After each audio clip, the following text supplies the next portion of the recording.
Magandang umaga, Pilipinas. Narito ang magiging lagay at taya ng panahon ngayong Tuesday, 09 June 2026.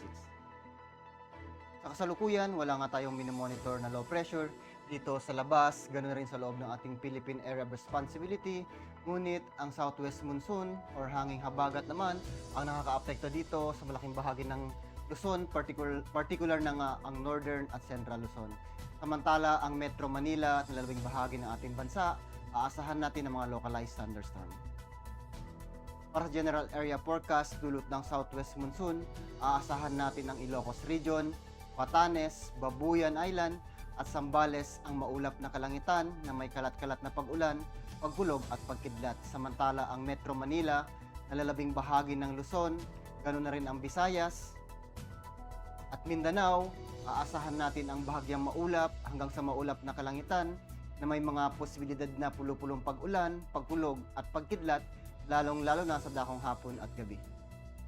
Para sa flight level wind chart dito sa 2,500, ganoon na rin sa 5,000 feet, aasahan natin ang dominanteng hangin na nagmumula dito sa may timog hanggang timog kanluran. Samantala, particular na dito sa may northern at central Luzon, aasahan natin ang malakas na hangin na nagmumula sa may timog kanluran hanggang kanluran.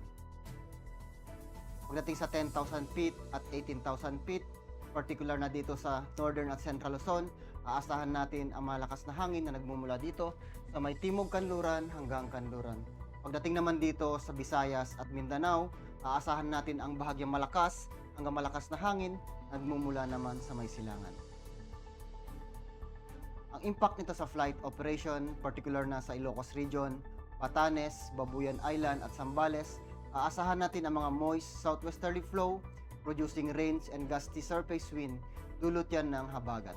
Ang impact nito sa rotary, it will reduce visibility and gusty winds limit VFR and low altitude operations. Aasahan din natin ang mga wet helipads, increase operational hazardous. Pagdating naman sa peak swing, aasahan natin operation may experience delays or cancellations due to low ceiling, turbulence, and wet runway condition.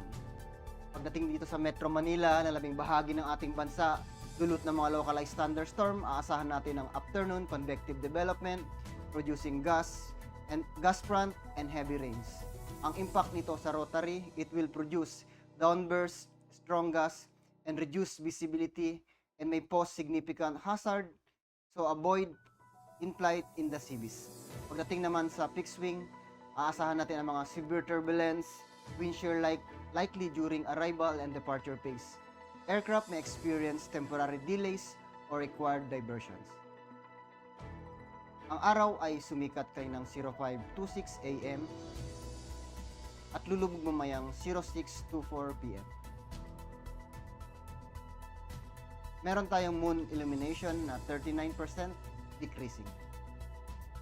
Para manatiling updated sa lagay at taya ng panahon, ugaliin i-follow ang aming social media account na Air Force Weather Center. On behalf of our Commanding Officer, Colonel Aldin John Cugador POP GSC, ako po si Technical Sergeant Bautista, Weather Broadcaster ng Air Force Weather Center. Muli, magandang umaga, Pilipinas.